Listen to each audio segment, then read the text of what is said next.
Today's matchup. Jin Air GreenWings. MVP. AT Rolster. SK Telecom T1. Beginning of the end. 2018 League of Legends Champions Korea Spring Split.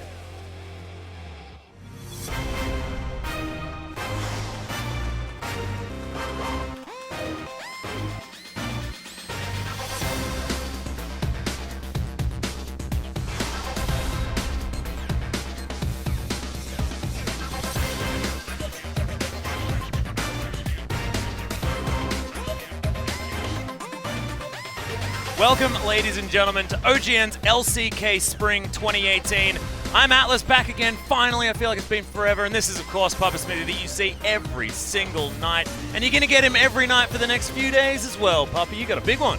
PogChamp or dance game, depending on who you are out there. But very interesting match day here. Certainly the main course is something everyone loves to see. It's not necessarily been the dominant start for KT or SKT so far in the first week of action, but they will be facing the Telecom War. A lot of people are going to be tuning in for that. The first match here, you know, on first glance, it's kind of that entree where you're like, I don't know if I want this, but coming off that amazing victory over SKT-T1, I just want to see the Fountain Laser again. I want to see if 2 hours the dream comes true. It's a possibility. It's Jin Air GreenWings.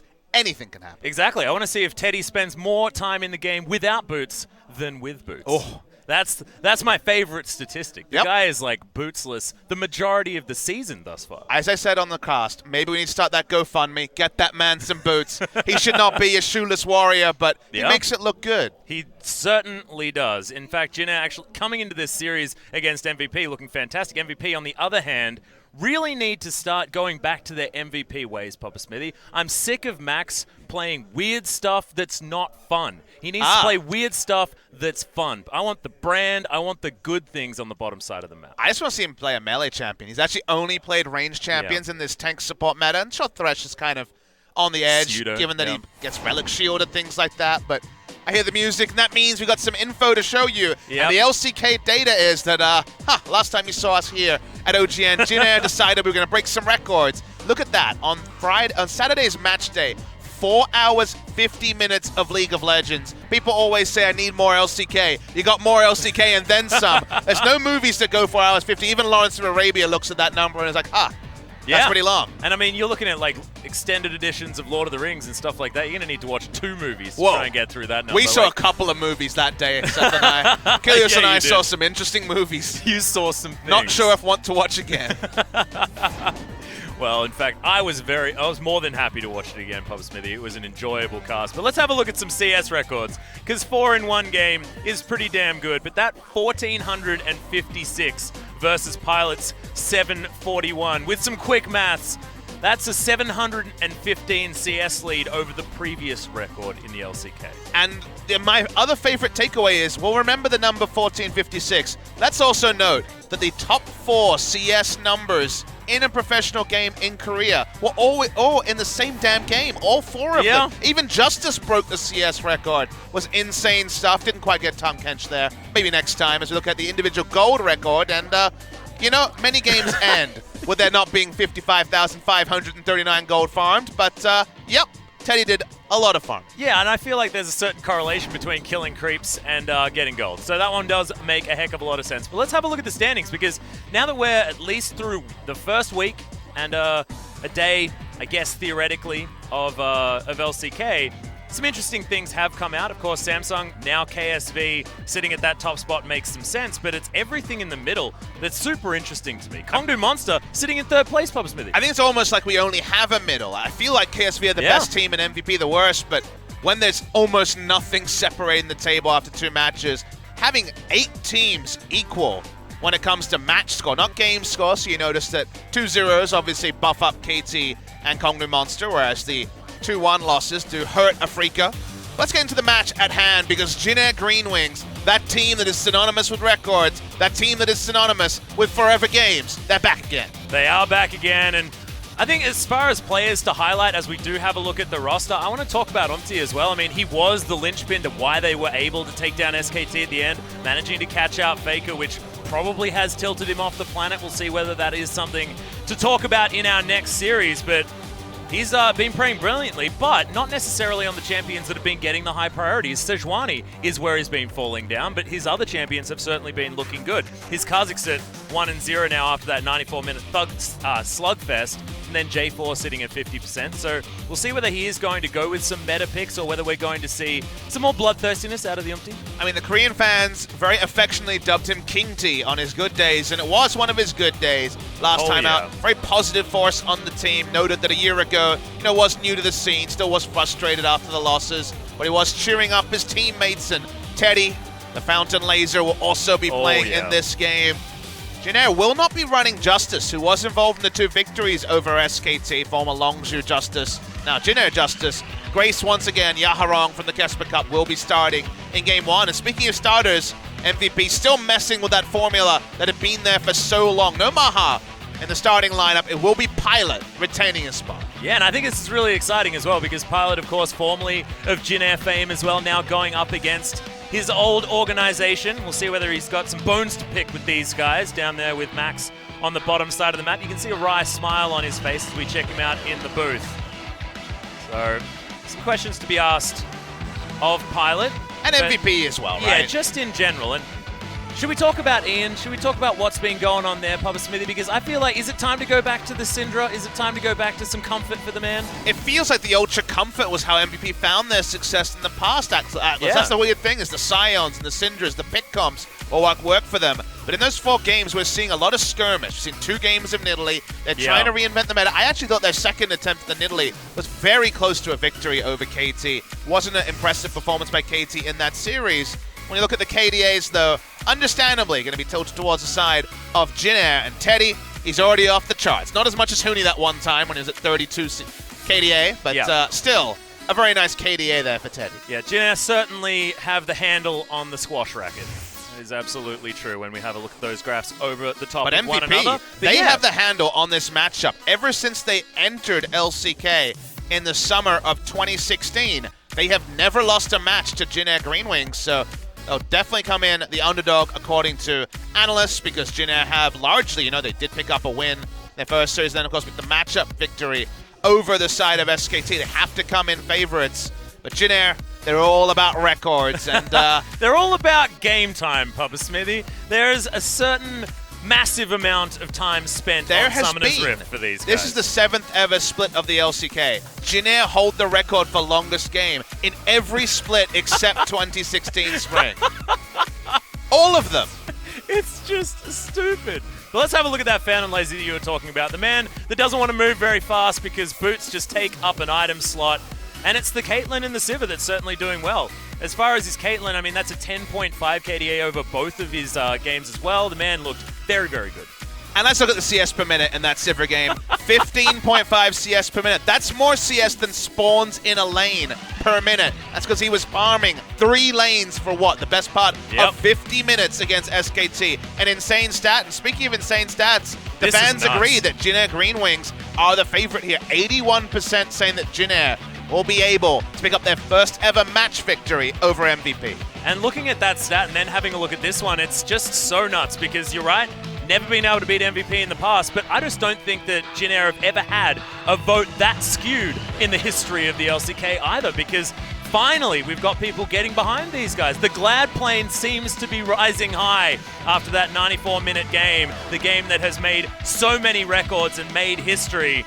We'll see whether we're going to be getting any more of those records here. I personally hope that it's the quickest game, Papa Smithy, because we need to be getting into that telecom war. That's a fair point. We'll have a break between matches, even if this is a quick 2-0. So for the people hoping, still 8 p.m. looming, but could be later. It's a Jin Air GreenWings game. Anything can happen.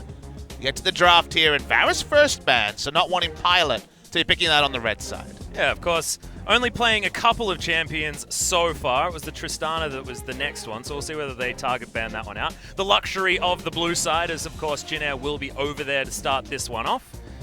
MVP. What's it going to be? Okay, some standard bans, understandable on the red side with Kalista being taken off the board.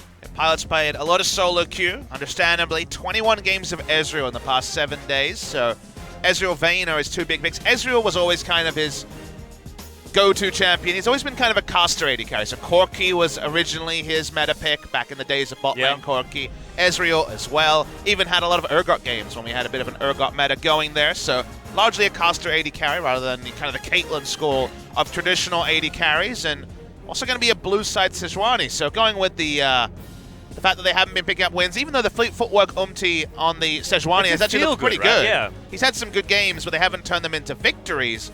Wonder if Jin Air will prize the Kha'Zix very highly. Definitely been a swingy champion so far in the LCK, but because different stuff is being banned, so far no Ezreal, so far no Kog'Maw. We see a Tahm Kench ban on red side. Sort of draft where things like Ryze and other high priority picks should be available in the draft. And I think this is really interesting because you mentioned the Vayne and Ezreal priority that Pilot does have. He's probably happy to trade both of those champions. Vayne, of course, historically decent matchup into the Ezreal if Teddy's going to go there. There's a lot of things happening here. So one thing you can say is that Jin Air will probably give Ezreal over and take Sivir against it just to try to abuse the wave clearing because Teddy's been playing it. Braum is going to be super high priority for MVP because they've banned Tahm Kench and they're basically saying, what about Braum? And in fact, they will ban the Braum. So they're basically saying, we respect this pick. We're not going to take it. We're not going to allow you to take it. So the first pick you would have assumed, given that Teddy isn't traditionally an Ezreal player, might allow it over, but they will lock it in. And okay, Teddy Ezreal, we're doing something different here. Certainly are, and if you have a look, the mid lane completely open, so the Ryzes, the Azirs, both of them available to be taken here by Ian if he wants to go there, but I like the thinking from Jin Air. Don't worry about banning it out because Ian hasn't been having the best season so far with the meta picks. That's going to be Jarvan considered by Beyond, and going back to some comfort does make some sense, but the Ornn I feel is dangerous this early in the draft. Could be a flex pick. We have seen support Ornn largely from... That's true, this is Max. And largely from Rock's Tigers. They've been the biggest favorite of it. Key has been enjoying it, but like you say, Max likes to reinvent himself from time to time. Every time you see two tanks locked in, you get a bit worried when Ezreal and Kha'Zix are the first selections. And play with the hearts and minds. We still haven't seen Evelynn in Korea, but I know that Trick, for example, from BBQ likes it, so I think it will eventually be locked in. Not in this game, so for now, just going to be shouting out the crowd a little bit there. UmTi's Kha'Zix has been impressive. Yeah, he got an hour and a half play on it. Competitive so far this season. Nice. Won't miss his skill shots anymore. He can hit that W whether it's a line or an AoE. Yeah, exactly. Although he did spend a lot of that game with it as an AoE, let's be real. A lot of the historic win rates for people like UmTi obviously aren't going to be impressive given that Jin Air, outside of last season, have struggled pretty significantly. Looking at the draft though, happy to take Gnar as a blind pick, and there's the instant flash of the Yasuo. I love the mind games here in the draft already. That's a cute one. I believe it was SoHwan that was the first to try that last season as well, so cute that they are going to hover it. But the Azir does make some sense. A lot of mid lane picks that they do want to get rid of before the bans start coming in, and that is going to be the Emperor of Shurima, and I like the J4 Azir combo. MVP setting themselves up for some decent team fight. Something that they really have to get used to. You mentioned the MVP MO last season when they were picking up wins. It was pick compositions almost every single time, and it's a thing of the past nowadays. Seems like 3 tanks and 2 hyper carries, given that Azir is a hyper carry from the mid lane, is going to be the flavor of the draft from MVP. Probably just going to be Malzahar and Ryze bans being like, well, this is what's good. Both of them can lane against the Azir. Let's just ban them away, and kind of a smart ban there on the Sivir coming through against Pilot, another champion he was very well known for. So we'll see if we do see a Ryze ban here. Grace hasn't played it in competitive play yet. Was playing it back at the Kesper Cup, though, so we should include those games. Yaharong, his previous name, and okay. Makes some sense. So they're kind of happy with the Ryze. Even though Ryze is seen as a winning matchup against Azir, it's not a severe one by any means. That's a bit on the nose. Ryze just doesn't lose a lot of matchups these days. Here's the safest blind pick. Orianna, stand back. Yeah. Hold Ryze's beer, because Ryze is in there. Well, Pilot needs to make his decision after we do have this final ban. 3 seconds to go. AD carry. Yeah, Vayne ban does make sense. Okay, I like it. I feel like Jin Air have read this. Again, one of those easy scopes and easy scouting missions, seeing that he's been playing a lot of it recently. A second hyper carry with 3 tanks was already what my mind went to, so 2 of the kind of more premier choices are taken away, and it might cause MVP to pivot pretty heavily. This would be much more towards the pick-com side, it would also be a Pilot and even a Maha special. They are known for the Jin. But last second, they go back to what they were originally intending. They're going to go for 2 consistent damage threats and expect there to be a tank jungler. Sorry, a tank jungler's already selected, but a tank support or a tank top laner selected is going to have Jin Air close out the draft first. I do like the Alistar being considered. Certainly, Gorilla yesterday had some incredible moments on that pick, and we'll see whether the spellbook is going to be unsealed. It's Wraith. He's known for out-of-the-box thinking, so I would expect it to be so. Out-of-the-book thinking, potentially? We're going with on the nose in this we certainly are selection. So far. You're winning. You got more points on the board than me. I really needed to catch back up. Wraith now, what does he grab? So we've got a jungler, we've got a top laner. We need that Rise to be locked in, theoretically. And they would have that Rise Gnar combo that has been so coveted, but LeBlanc is an option. This would be different here. Is a good matchup into the Azir. And okay, LeBlanc is actually selected, so maybe this is showing that Grace is going to be there as we wondered about the super tanks. We got the premier super tank. One of the reasons they were happy to leave open Gnar is of the true tank matchups, Sion does the best with all his shields and his bonus health. What did we say last week?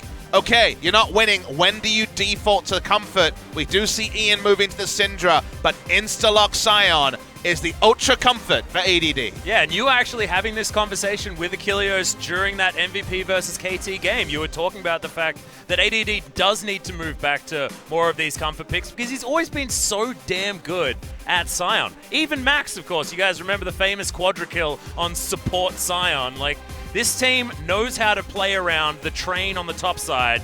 We'll see whether this is going to spell MVP's return. They're against a team they're good at winning against. And we kind of have a extra irony here, Atlas, because you look at this draft as an analyst and you say, Jin Air kind of wins to a point. It feels like their damage drops off against super tanks. LeBlanc, Ezreal, and Gnar will all eventually kind of be no damage threats as the game goes on. So ironically, the 90-minute dream is not there for Jin Air. They need to do a lot of work pre-40 minutes to actually get a big enough lead. Because I think eventually, LeBlanc especially falls off heavily against super tank frontliners. They're going to find it very difficult to push damage in the backline. Ezreal, for example, is no Sivir. The Mystic shots will be absorbed. Kha'Zix, again, in the ultra late game, maybe at 90 minutes, but in traditional fights around 40, not strong. This is the draft where MVP is saying, we're going to take it late against the people who love to take it late, and they've actually got the tech to one-up. Yeah, they do. And in the super late game, I absolutely give it to MVP. But if you're talking about mid-game compositions, holy crap. Jin Air have certainly got everything going for them. And it's going to be about MVP trying to weather the storm and get themselves to that late game. We'll see whether they can do it. It's exciting stuff. Jin Air versus MVP.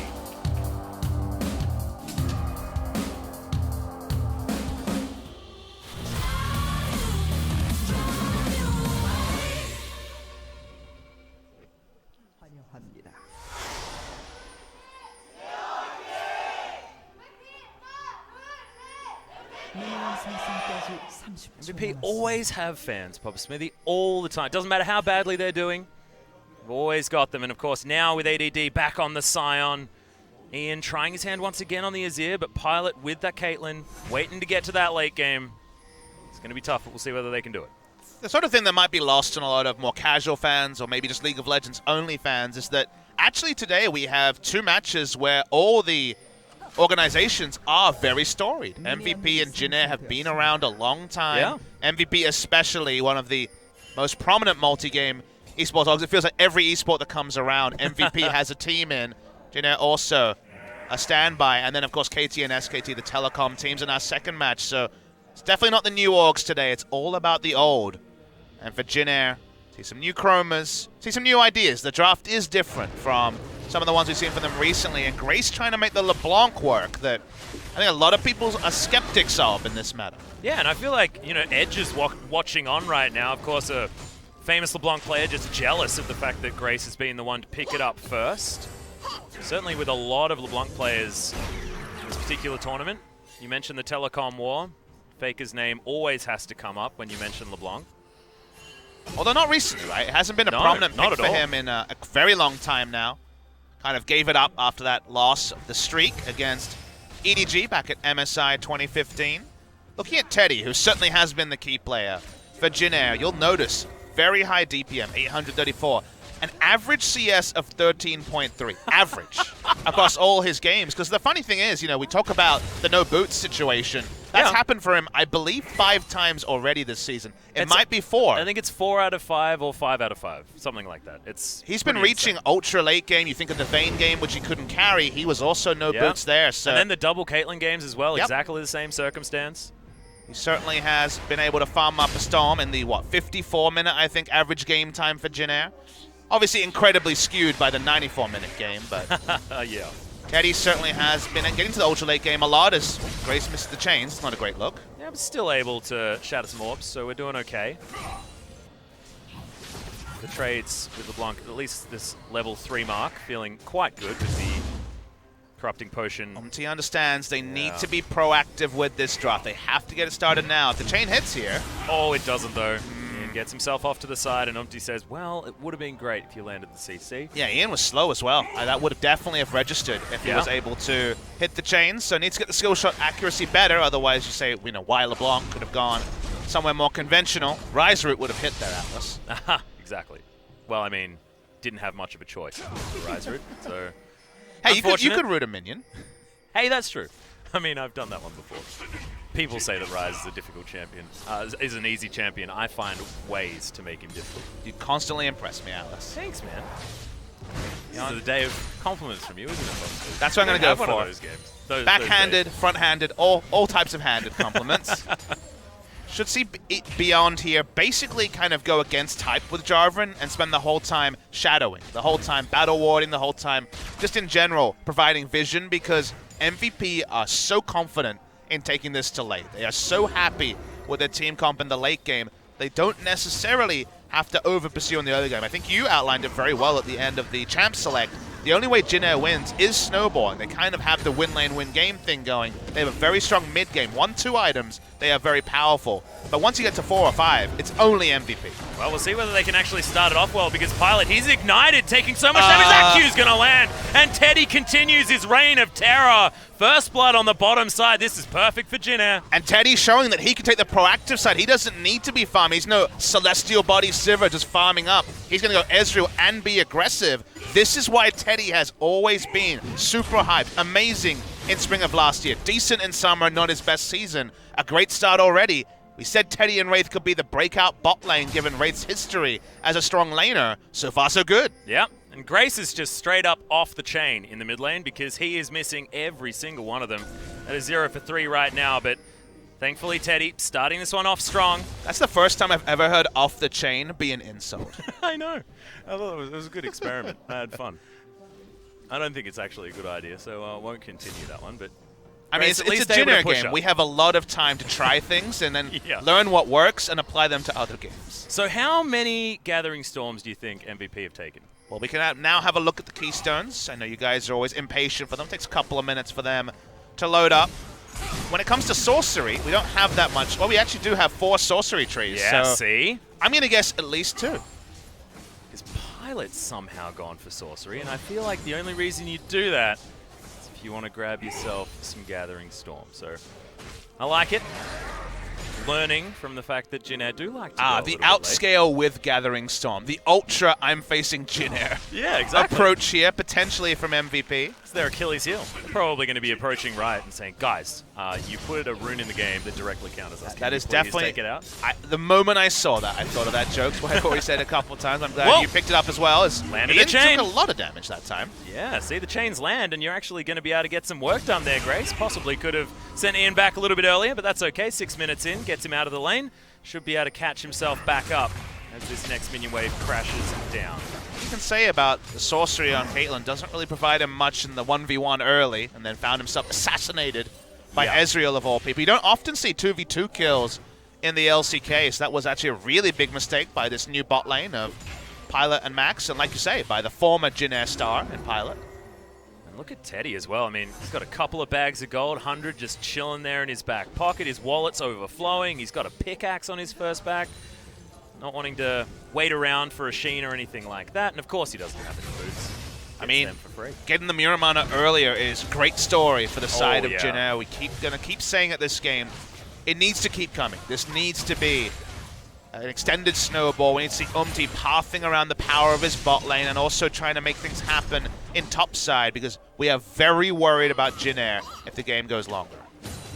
SoHwan continuing to play aggressively and moving up here in this lane. As we check in, it's completely even though, with ADD having an entire minion wave. This guy is always able to get farm when he's on Sion. You think theoretically he is a melee champion, but damn, just seems to be able to get around a minion wave and pick up whatever he likes, even against the likes of Gnar. He has 4 AoE abilities, if you think about it. Well, his yeah, ult is true. AoE even as well, but his AoE farming is the reason why he's the strongest of the tanks. His Q, his E, both kind of non-committal, allow for strong wave clear. So even in difficult matchups, if anyone's going to weather the storm, it's definitely the Sion. Well, he's going to have to weather a bit of an ultimate here from SoHwan as they're trading blows. Everyone just not really taking damage there at all. CS continues to be entirely even. UmTi thinking about a steal, but Beyond's going to be able to get that smite. All too easy. Good to see the control wards around Mountain Drake. I'd like that to see that started soon as a bit of a backup win condition. They have complete lane control. In bot side, LeBlanc will always have lane control in at least the early game against Azir. A lot of vision control as well for Jin Air on the bottom side, so you could imagine that that is partially their plan. SoHwan picking up this minion wave as they're going for the dive. The choo-choo train comes out, and he's going to be able to easily get home. God, the Mecha Sion choo-choo train is my favorite. I don't know if he shouts cowards in that skin, so I'm not partial to it. UmTi continues to push up. Jin Air playing around pressure very well so far. Harassing under turret. Well, there's the double pulverize. Ignite goes down again as Pilot is just getting piled on. Max is going to go down as well this time, and Teddy grabs his second kill. 2-0-1 to start this one off as UmTi also starting off great with that double. Jin Air have smashed, dumpstered the bot lane of MVP. They're going to take the turret at 9 minutes. Heads up, and now also with UmTi joining the story. Didn't matter if there was a control ward. Super well executed. No hesitation from Wraith. Instant flash, headbutt pulverize. Ignite on the AD carry. Still no flash up for the Caitlyn. Sorry about that. About 10 seconds away. They turn it into a Mountain Drake, and Jin Air wants to go home early. Yeah, and Jin Air has the dream on the bottom side. Look at Teddy, picks up Boots of Lucidity as well as the Sheen. You do not feel much better than that, and completes the Manamune, of course. So, my God, just don't go back to the lane. MVP, I just would not do it. If Teddy's there, leave the lane, go somewhere else. Let's see what Teddy wants to do, because there's always two schools of thought when you break the turret so early. We don't see pre-10-minute turret breaks very often in the LCK, or really in competitive play at all. The old strategy would be to just mindlessly rush mid lane and try to take a turret, but it's against Azir with both summoners up, and he's got non-committal wave clear and also escapes, so realistically, Ezreal's just going to be shoved in, even with LeBlanc's help. Feels like 2v1, they can't really push the minions against an Azir, so for now at least, going to return bot lane. What this does allow is Wraith can roam very freely, and it's just Ezreal versus Caitlyn bot side, and what you'll notice, you can see it on the minimap, Caitlyn's like, I would really like you to push the minion wave into my inner turret. We have no control bot side, so Ezreal can actually just control the minion wave a lot, and just look for further pain onto whether it's just Caitlyn or the Caitlyn Ornn. He's so safe and so strong with 2 summoners up still on the Ezreal that Teddy has nothing to worry about. And they've got a lot of options as well. I mean, they could even just continue 2v2ing on the bottom side and move up really, really far and have UmTi gather people as they're trying to rotate to assist, because they're going to have to. There's no way that MVP's bottom lane is going to be able to stand up against So what you need to do there is you need to have a control ward to the right of the mid laner. So in the entrance towards the Mountain Drake, if you're walking down from MVP, and a control ward on the blue buff. And then basically it's like LeBlanc pushes in and either he's going to go for a pick. Speaking of picks. Yep, Teddy, so much damage. Almost takes him out through the heal and the flash and lands every ability. See you later, Ian. You're going to go back home. And that could just be that mid lane outer turret, which only helps exactly what you were just talking about, because that's even more map control and vision control that Jin Air will be able to command. And we saw the confidence, how elated the players were after winning against SKT. That was a lot about exhaustion and just winning a game over SK Telecom. What we're seeing today is the players just playing with their tails up. They're actually turning it into a positive performance in their next game. And that's why it would be easy to write off and be like, well, they won a best of 3 in the first week of the season. The cascade of how they're playing here is what Jin Air fans should be really excited about. And at this time of the tournament as well, with the fact that Jin Air could be off to such a great start, if Summer's anything to go on, it's also, an example, but, SoHwan's in trouble. He's going to get cataclysmed. And that is just too much for the man to work with. Max comes up as well. He's going to help out, and ADD tanks the turret forever. Yeah, spent a lot of time to get the kill. They're going to stay top lane. Kha'Zix, Alistar, and Ezreal all roaming. They do not want to give any extra gold to the side of MVP. I assume they're going to not attempt for kills, but you never know. Well, Wraith does certainly have an itchy trigger finger. Sort of his MO as Teddy looks for another Q. I mean, 10 minutes into this game, he was already, for 10-minute standards, a fountain laser as he stops 2 backs. Yep. Very coordinated as they restart them, though. But that's going to give a lot of time to Jin Air to try and take down this outer turret topside. You definitely have to stack as much armor as possible to even have a hope to deal with this Ezreal and mid-game fights, and that should mean if LeBlanc's chains are hitting, then it should be LeBlanc being able to run away with a team fight. Yep, it's going to get easier as well when that Gunblade is completed. Having an extra slow certainly helps out after the distortion, as Pilot could be in trouble. He reappears, and Pilot probably has a mini heart attack. Because it's at that point, you know, this is the mid-game Caitlyn that you never, ever, ever, ever want to be. Because she's bad enough as it is, and you can see now Pilot regrets ever coming to this lane. It's the safest place to farm, but LeBlanc is one of the few that get overwards and get picks anyway. It's going to be pretty immovable here if you have 2 tanks on the top side, so it's going to take time for Ezreal to push through, as UmTi's creative pathing has been a delight on this Kha'Zix. With boots and mobility, the amount of time he spends stealth, given that MVP is scared to put wards down, given they could just die to Ezreal or any combination of LeBlanc, is basically going across the map with the warriors early, an accelerated build, and he's largely invisible the entire time. So many headaches for MVP. Yeah, and while he was walking through the jungle just there, that basically equated to half of the health on the mid lane outer turret, because Ian just couldn't get over there. You may not necessarily be able to see very clearly exactly what he's doing, but it's certainly creating dividends here for Jin Air. It's another one of those Kha'Zix games that feels really, really good. They're 3-1, and with all of this control, he's almost the perfect champion, because you find anyone and they're isolated, you're able to take them down. Wraith turning up at exactly the right time to guarantee this Rift Herald, but a teleport's coming in. MVP really want to try for this one. Oh, that was close, as Beyond doesn't get the knockups. Max comes in, though, bonks over the Ram, but it's not quite enough. UmTi is just going to explode. Emperor's Divide certainly working out, but we've only got boomerangs. Teddy trying his best to lock down Beyond, but it's not enough. That's a nice little pick. MVP claiming something back. Yeah, big investment for them to show up for that fight. They don't get the Rift Herald. Jin Air actually have position on the mid lane. Azir might be able to stop them taking the turret, but it's going to be very, very low. Yeah, about 6-7 auto attacks away, so still going to be advantage Jin Air. Will be happy they picked up a kill. They want to inflict as much pain now as possible, but nice buy timing for UmTi. Gets a serrated Dirk. It doesn't really change the situation in the game, because just before the Rift Herald, they were able to take the top lane outer turret as well. They extend the lanes. There's more space for UmTi, Grace, and Wraith to have those guest appearances and allow for more picks. What? Yeah, he's ultra fed. Goes back, and I was like, oh, that's probably an Iceborne Gauntlet full completion. No. Trinity Force completely done for Teddy. I mean, your item analysis needs to be different for this game. We have to always go back to our expectations in Champ Select. Iceborne Gauntlet gives you control, but they don't need control. They need damage early while it's still registering. While the armor items are not there, they go for the Trinity Force. Insane mid-game spike. He's what, 2-3 minutes away from a Muramana as well? This Ezreal is going to be a hot knife through butter for basically the entire mid-game. Well, Ian, he needs to watch out. The chains are going to land that time, but doesn't wait for the second shatter. This tower, like you mentioned, couple of auto attacks done, and you said 7, but when there's a Trinity Force on Teddy, that was 2.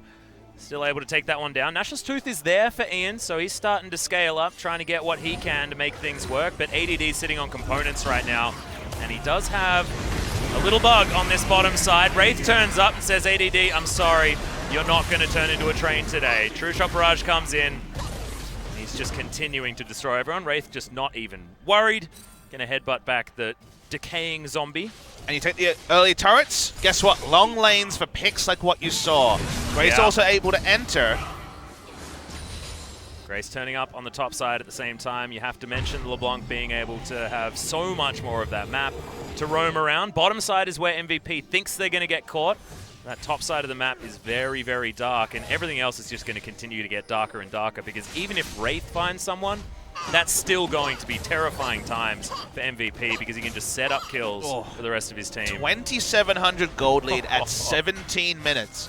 For Teddy, who's just an absolute monster. You'll notice not a big gold lead in the mid lane, certainly. And top lane is the predictable 500 gold for the ranged Gnar against the Sion. Yeah, and it feels like sort of as the game extended with the victory in the bottom side of the map overflowing towards top side is the only reason why ADD is behind that amount 17-minute Trinity Force Miramana CDR boots for Teddy. Oh, God. Pilot, that True Shot Barrage hit him. He was dead, thankfully. Sidesteps, has his dancing shoes on. And by that I mean walked casually to the right. So MVP, all they want to do here is put down wards, and if they can delay objectives going down, they're happy. You cannot fight against this Ezreal. He will solo win, because there's no ability to close down. He still has both summoners up, because he felt no threat the entire game. I don't think he's used summoners yet, actually. Hasn't needed to. So anywhere Teddy is, MVP wants to have some wards and just back away and try to find farm anywhere that Teddy's not. Teddy just wants to get his Blade of the Ruin King and kill everyone, even if they're underneath the turret, because he'll have the help of Wraith to tank that one up. UmTi going to hand over Harold to this bottom side. Remember, was actually able to pick that one up before he died around the Herald earlier on. Jin Air might have the best early game we've seen so far in the LCK this year. First 20 minutes so far has been almost flawless. I feel like I accidentally predicted it earlier on. I need to try and make predictions more often, Pub Smithy.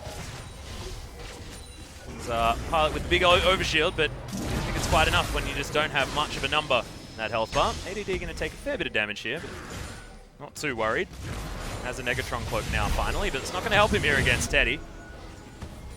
Still takes a lot of abuse. Wraith discovering beyond. UmTi's going to find him. He's isolated and destroyed. Teddy picks up yet another kill. Pilot, are you even safe underneath this turret? It is still relatively healthy. Double buff Ezreal. Oh, God. I've had these games before, Papa Smithy, and they do not feel good. If you're an MVP fan, maybe this is solo queue. There's definitely 4 votes on the early surrender so far, and someone's considering their options for the 5th surrender vote. And if they have any idea who it is that is question mark pinging them, like, what are you doing? Why haven't you voted? Okay. Jin Air will be able to grab that turret very, very easily, though. Continuing to put on the pressure is SoHwan on the bottom side. Try and spell to augment its Black Cleaver. Should be pretty close to Frozen Mallet and the like. Back's back. 2,200 gold. Is that an entire... Yeah, yep, it is definitely a Blade of the Ruin King. King. This is what we call the Terra 20-minute Ezreal, who has literally everything. 3 full items, one of them being the most expensive item in the game double buff. At 20 minutes, and double buff.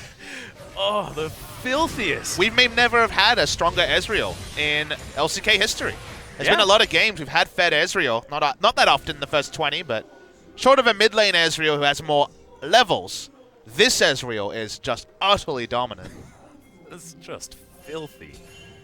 Because he's very good at farming, Pub Smithy. If there's anything that we've learnt about Teddy, he is very good at farming. I'm glad that he was in the 94-minute game and has by far the most disgusting CS number, because it does tell you about his play just in general. He's good at taking down their minions. 13.3 CS average, and people will be like, well, it was largely conflated by farming 3 lanes for 50 minutes. Games like this are going to not necessarily take away from that number, Atlas. So that's the part where you're like, oh, wait, he's just really good. Yeah. And we've been saying it for a long time, but he hasn't had very many opportunities to really demonstrate it. It feels like this season, feeling like the Teddy season we've been looking for. Max. Oh, God. Have you noticed Teddy's also been using Arcane Shift to farm? This guy's just having the best time ever. There's literally no threat on it. It's 3 tanks and 2 emaciated carries. I mean, Azir's doing all right. Caitlyn is basically a caster minion at this point, so he has no threat on him, so why wouldn't he? No, absolutely. Meandra's Torment is attempted to be going for here by Ian. Wants some sort of magic penetration. Oh, Teddy even gets the Dream Red pot as well. Oh. I don't think we should celebrate him anymore. It might go to his head. Yeah, well, I mean, if he was listening, oh, God. Sorry, MVP. It's Grace pops back. He's going to be able to mimic that distortion, though, and oh, that feels bad, doesn't it, Pilot? Just interrupting the ult there. He's going to keep returning to this turret. When they start turret diving the full damage Sion, so the full tank Sion, that's probably a bad sign. Yeah, it's a bit of a rodeo down here as Wraith turns up behind ADD. He's able to get out, but he's not going to be able to tank up anything more. As in comes Teddy. True Shot Barrage was looking for ADD and actually does stop the back, which is very important, to be honest. Where are you going, Ian? Grace is waiting out his spells. He should be able to pick up the kill. I think he's just surprised by what he's seeing. Yeah, gets distorted on there as the heal comes out. Stopwatch is used, but Ian honestly just trying to clear out these minions, and Grace is buying time. It's pretty much all he needs to do. This LeBlanc, almost irrelevant with how huge Teddy is at this point in time. Ian was taking a couple too many tricks from Kuro with his QEs there. It wasn't great, but I didn't die, so that's good. Hey, Kuro's first Azir game this season was good. What have you done for me lately, Atlas? Oh, dear. I don't think we need to talk about Kuro being better. Can he escape? He can't escape it even when he's not here. so sad. Just a bit of cheeky bans, come on. And yesterday was not a good day for the Afrika Freaks either. Khan coming back and saying, guys, I need to let everyone know that I'm the best carry on the top side of the map, and Afrika didn't want to be the punching bag for that, but they were. Beyond has actually gone for the, I guess I needed armor and magic resist early build here. Had the stopwatch and just turn it into the Gargoyle Stone Plate. So budget tankiness because he needs to be tanky. What did we say? 3 super tanks and 2 hyper carries, and while it's certainly nothing compared to his opponent, Pilot has hit 2 items. Ian has hit 2 items. Oh, they caught him! Yep. And Ian, that Shurima shuffle was smooth, catching the leap of UmTi there as well, and they need to find this. Any way to slow down the Jin Air aeroplane is a real good idea. Yeah, picks into buying time isn't a win condition for every team. For now it is for MVP. They need to do that more and more. Killing Grace would be lovely, but good luck catching a LeBlanc. Yeah, everyone's unchained this game. Grace not quite finding them. That's okay. You mentioned super tanks. I think that this game, maybe they're model tanks. It's hasn't really got to that super tank stage, but the game isn't over yet. The base isn't broken yet. So Jin Air do need to close this one out. They need to put Teddy somewhere where he can kill everyone. Has a Last Whisper now for himself as well. But I mean, MVP are probably looking at this going, there'll be a time where Ezreal can't buy any more items. You best believe he's going to be selling his boots. That's true. But I mean, there's still only 6 item slots. So Jin Air do need to try and get as much work done as possible. The full court press can't really lead to too much more without Baron buff. They have every turret down except for inner mid lane. Getting that Baron would be lovely. They do have 2 control wards. Setup so far for Baron is good, but the moment Ezreal isn't in the lane, they're going to put 2 and 2 together and be there to contest.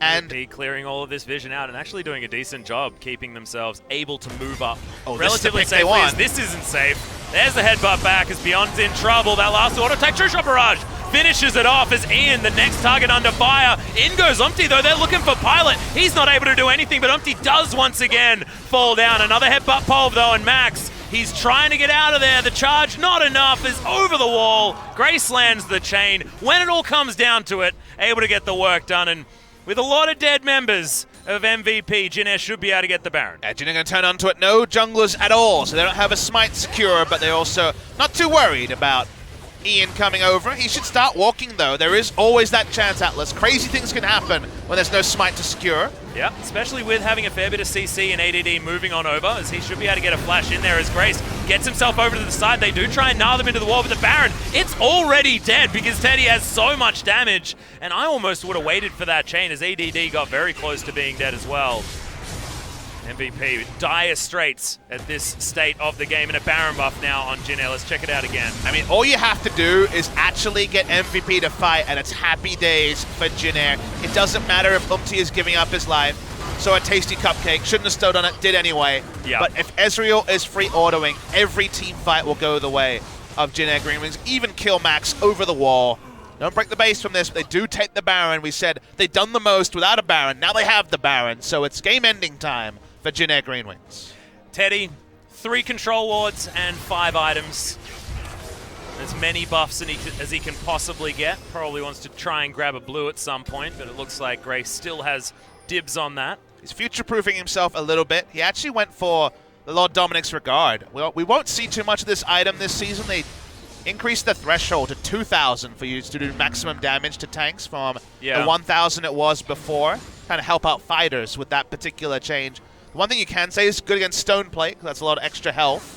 And also, Sion does have unlimited health scaling, so it's a bit of future-proofing. I think at this point, the most immediate power would have been the Executioner's Calling upgrade, the Mortal Reminder, but you don't necessarily feel bad when it is going to be eventually 3 super tanks that Ezreal's faced. Yeah, and I think that it also makes sense because he's going to be going through ADD first off anyway, almost every single fight.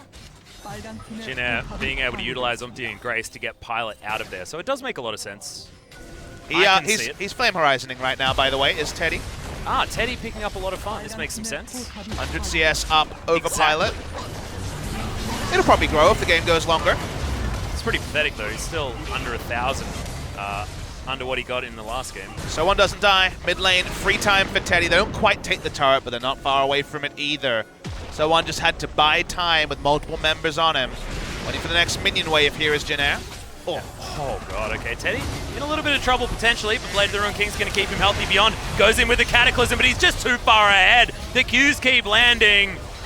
He's looking for Beyond. Doesn't get it, but they get the turret. They should be able to get top lane as well as Grace. He's pushing it on ADD. Nothing the Sion can do. Nothing the Azir can do. And Beyond relegated to the Fountain. MVP. They're just on scraps. The rest of their base is going to fall over. 30 minutes into the game is looking like when Jin Air are able to put in the final nails. With 3 inhibitors down, MVP is going to have one hell of a comeback to stay in this. And I just don't think it's going to happen.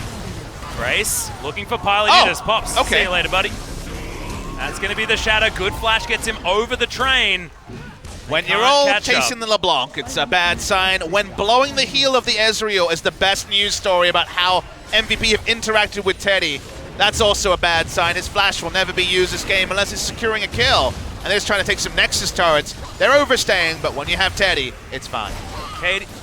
Teddy's KDA this season so far is something absurd. Now continuing to do so. 5-0-2 this game. 9-4 in kills. MVP not going to get perfect gamed this time, but Jin Air just looking better and better.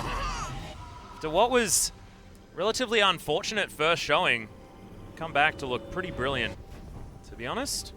And doing it in a different way is so impressive by Jin Air. We know that they can hold their medal in a late game. That's always been the story with Jin Air, but to draft this comp where it feels like they're going against everything they stand for, drafting for the early game. They did this in summer a little bit, but there still were those long games. This season has been only long games for Jin Air. To show this, suddenly, it feels like Jin Air becomes appointment viewing, not ironically, but actually because you want to see what Jin Air will show us next in good ways. Jin Air has been very impressive, all things considered. SKT victory, no fluke. With a performance like this, even against MVP. Papa Smithy is a 28-minute full build. Like, is that the fastest? He's 8,000 gold ahead of Pilot. 8,000. I don't think I've ever seen a completed build like outside of a completely troll community game or something. It's just ludicrous. Pilot now having to get underneath that fountain and maybe stay there. It seems to be the only safe place. There's now Jin Air with super creeps everywhere are looking to finish this one off. The fight starts and Grace takes a lot of damage. Empress Divide just gets whipped. No one going to get hit by that one as Teddy on the outside trying to get all the kills. Massive focus on the Pilot there from Teddy. 2 abilities and he's dead. Triple kill. Make that a triple kill. Could we get the penta now for Teddy? No, we're not, because SoHwan's a scumbag. He's going to steal it away. Still, it's going to be a quadra. The Nexus is going to fall. 31 minutes, and Jin Air, extraordinary performance from the AD carry. Teddy continues to turn it on. Best performance by any team in 2018 goes to the Jin Air GreenWings, drafting an early game comp and then winning everywhere. They looked hyped. Here comes Coach Han, basically to say, hey, whatever you guys did there, can you do that again one more time? And then just walks out again, because he doesn't need to say more. We might actually have an hour and a half's wait for the telecom war with how fast this series is going. Everyone on Jin Air hyped and everyone on MVP for the 5th game in a row, shell shot. They looked a bit better against Katie Rolster, but Jin Air are on a different level than MVP right now.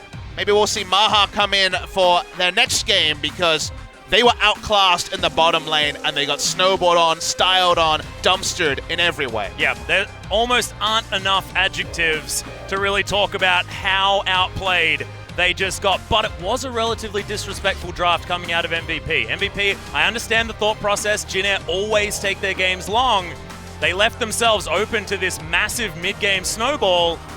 Jin Air were able to capitalize. Let's hope that in game number 2, it's not the exact same story by MVP. And Teddy, massive grins ear to ear. UmTi as well, having another decent performance. He was the only one that was really dying. Kha'Zix, it's a little bit difficult against characters. He knew his that job. you His can't kill. pathing on Kha'Zix was really good. Everyone from Jin Air should hold their heads up high. Dispatched MVP in just an amazing fashion, and it's going to take one hell of a draft in game 2. They cannot go disrespectful. They cannot go scaling against Jin Air, because apparently Jin Air can beat you at that game too. That means that things here are going to be very difficult for the coaching staff to really diagnose and fix in just a short break. Yeah, you can see MVP sort of sitting there, not really understanding what they can do to fix this one. Oh, we mentioned dire straits earlier on. MVP once again having trouble. We are going to go to a short break. When we get back, game number 2, we'll see if MVP can turn it all around.